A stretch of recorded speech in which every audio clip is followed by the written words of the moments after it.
I'm going to start by asking about your relationship with Gurinder, and if I've read some of that you guys go sort of way back. We do. That must have helped so much in regards to having that element of trust, because when someone's telling your story, you need to trust them so much. I was actually looking on my emails the other day about when I first emailed Gurinder, and I think it was something like 2005, 2006, and I was actually writing the book at the time.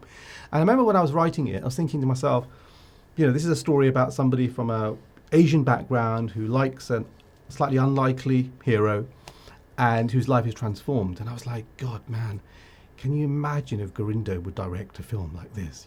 It would totally change my life, and she'd be the only person who could do it. And so, we had actually met at some sort of event, I think it was like a film event or something, and found out that we liked Springsteen. And the thing about if you like Springsteen is it's sort of, you're part of an invisible gang and a club, which means that you can talk to anybody. So I was like, we talked a lot about Bruce and stuff.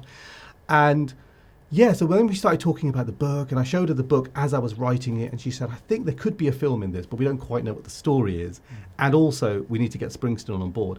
And so working through that, and then obviously we met Springsteen, and he liked the book, etc. But you're right about the trust thing, because the thing is, when you're writing something, when you're working on something this personal, there's quite a lot at stake, because you're talking about, even though it's inspired by, talking about people who are based on my parents and based on me, and you have to make sure that even though you fictionalize, you don't fictionalize in such a way that you no longer care about those characters, or if it starts affecting me in that way, And so what was brilliant about Gurinder was that she understood the things you need to do to make a film, but she was also utterly respectful of the things that I wasn't prepared to change, And so the fact that she comes from the same background as me, and the fact that she's also a Springsteen fan, helped that. But also, I think there's just something else, which is like beyond professionalism. It's just about being a friend. So, she's been to my wedding, she's been to my birthday parties, my kids, wear her kids' clothes after they've become too small for them. And so there is that level of trust,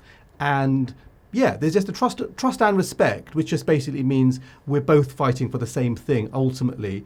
And I think the film wouldn't have been as good without that. Yeah, and you just dropped in just before saying that Springsteen, he likes the book. And you just said that so casually. I've seen this movie. Yeah. You're a super fan. Yeah. I mean, even just saying that out loud, it must still be surreal to know that he's aware of you. I mean, just knowing that he knows you exist. I mean, I'm only saying it in a casual way, because if I said it in a proper way, I'd explode. Do you know what I mean? Because it's such a weird thing to say. Yeah. But I mean, the weird thing is basically if you go and see someone, and it doesn't really matter who it is. I always think with this film, it doesn't really matter who the star, who your version of Springsteen is. You know what I mean? But with me, it was Springsteen.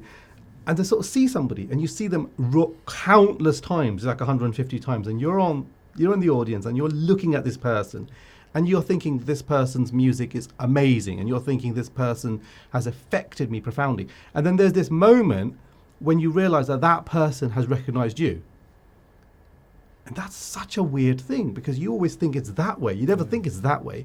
And so for then that person, as in Springsteen, to then actually have taken the time to read my book, and then to take the time to say that he liked it, and then eventually to do the most incredible thing you can ever imagine, which is to give his consent to use the music. I mean, his most precious thing he has is his back catalogue.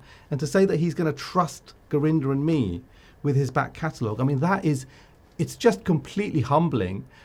So I have to be kind of casual about it, because otherwise I'd just be like jumping around dancing and screaming. Because you spoke about getting hold of the music. Did you have to check right at the very beginning that you were definitely going to get hold of it? Because the film kind of needs it. And if you've sort of written the screenplay and you've cast everyone, and then he said, no, actually, you're not, then I guess the film wouldn't. Yeah, like all the actors would have to just like be packed up and go home. It's all off, lads. Well, no, we had to write the script because he couldn't say yes unless he'd seen something to write, that he was going to compare it to, So after we wrote the script, I had to write a letter to Bruce, basically, with the script. It was like a covering letter to sort of ask him for his music. And so that was the most nerve-wracking piece of writing I've ever done. And so once he had read the script, and once he'd read the letter, and then he'd given his approval, then it was basically, we just cracked on and we just made it. But there was no way the funding was going to come until we knew Bruce was on board. Because you can't make a film about someone who loves Bruce Springsteen's music without Bruce Springsteen's music. Ladies and gentlemen, you're watching Hey You Guys! Hey You Guys, huh? Hey You Guys, Is that from the Goonies? It is indeed, yes. Nice. Hey